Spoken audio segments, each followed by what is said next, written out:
ఇంకా ఏంటన్నా పెండింగ్ బిల్లుల గురించి అడుగుతావు, ఆ మాత్రం అర్థం చేసుకోకపోతే ఎలా అన్నా అని బిల్లుల బకాయిల గురించి ప్రస్తావించిన పార్టీ నేతలతో వైకాపా అధినేత మాజీ ముఖ్యమంత్రి వైఎస్ జగన్మోహన్ రెడ్డి వ్యాఖ్యానించారు. తన సొంత నియోజకవర్గం వైఎస్ఆర్ జిల్లా పులివెందుల పర్యటనలో భాగంగా గురువారం ఆయన క్యాంప్ కార్యాలయంలో ప్రజా దర్బార్ నిర్వహించారు. ఉదయం 8:30 గంటలకు కార్యక్రమం ప్రారంభించక అప్పటికే జగన్ గెలిచేందుకు పార్టీ కార్యకర్తలు ప్రజలు తరలొచ్చారు.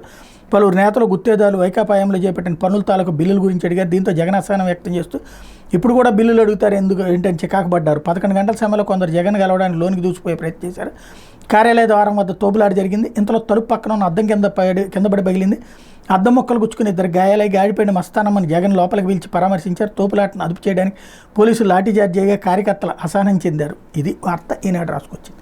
సాక్షి చదవట్లే ఈనాడుదే.